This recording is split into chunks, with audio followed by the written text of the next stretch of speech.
I think আমার প্রত্যেকটা গানই আমার খুব পছন্দ হয়, বাট যেহেতু এখন আমরা হরিপদ নিয়ে কথা বলবো, আই থিঙ্ক আমার রোমান্টিক ট্র্যাকটা ভীষণ পছন্দ, বোঝাবো কি করে is one of my favourite tracks, এবং সোনা is my peppy recent peppy favourite. চলছে হিট মেশিন এবং হরিপদ ব্যান্ডওয়ালা নিয়ে আড্ডা চলছে।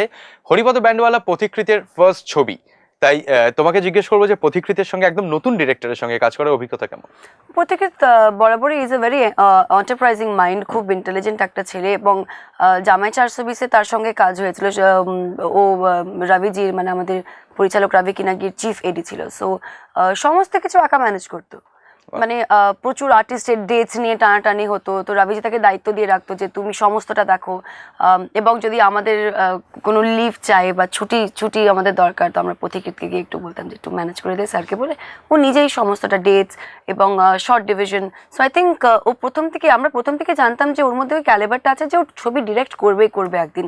So finally he got a very very good opportunity, all thanks to Venkatesh films. তারপর তো আমাদেরকে যখন অ্যাপ্রোচ করলো, সো আই থিঙ্ক স্ক্রিপ্টটা এত ভালো ছিল, তারপরে ও এত ভালো ছেলে, অবভিয়াসলি আমি বা অঙ্কুশ আমরা না করতে পারিনি। হরিপদ ব্যান্ডওয়ালার শুটিং এ এমন কোন একটা অভিজ্ঞতা যেটা তোমার সঙ্গে থেকে যাবে?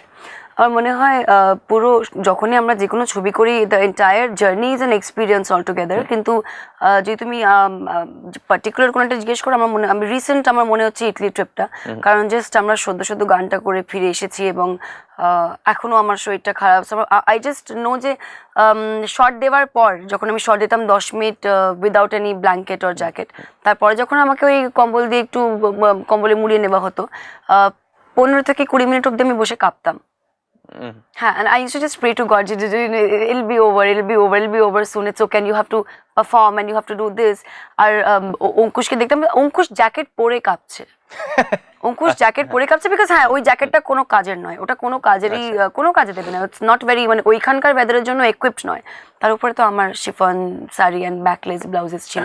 সো আই থিঙ্ক এটা একটা one of a kind experience. আমার মনে হয় এই এক্সপিরিয়েন্সটা হওয়ার পরে আমি বোধহয় ডিসেম্বর মাসে দার্জিলিংয়ে ছুটি কাটাতে যেতে পারি একটা শ্রাগ নিয়ে, আমার আর কার্ডিগান বা সোয়েটার লাগবে না, মানে বডিটা পুরো আমি এক্সপিরিয়েন্সড হয়ে গেছে এই বিষয়ে। আচ্ছা, মানে একটা সফটওয়্যার আপগ্রেড হয়ে গেছে অলরেডি, যে ঠান্ডার মধ্যে কি করে ভেরি হাই-ফাই সফটওয়্যার আপগ্রেড হয়েছে।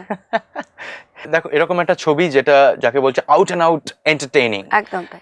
সবাই হলে ঢোকা মাত্রই এটা জানে যে বস আমরা এন্টারটেইনড হতে যাচ্ছি। হ্যাঁ, মানে সমস্ত চিন্তা, ওয়ারিজ, যত মানে স্ট্রেস, ওইটুকু মিটিয়ে দেওয়ার গ্যারান্টি আমরা, মানে আমি আমার টিমের তরফ থেকে নিতে পারি। মানে হরিপদ ব্যান্ডওয়ালা লিটারালি ওই স্ট্রেসের ব্যান্ড বাজিয়ে ছাড়বে এবারে। একদম তাই না, everybody is done such good job, specially Ankush বা খরাজদা, লাবণী আন্টি, স্বস্তিকা, এভরিবডি, সবাই, এবং অনেকেই রয়েছে, কাঞ্চন দা রয়েছে, সো প্রদীপ দা রয়েছে, সো এভরিবডি, আর সবাই না মানে কমেডির, মানে কি বলবো, কমেডি ওয়ার্ল্ডের বাদশারা রয়েছে, সো সেই গ্যারান্টি তো আমরা নিতেই পারি।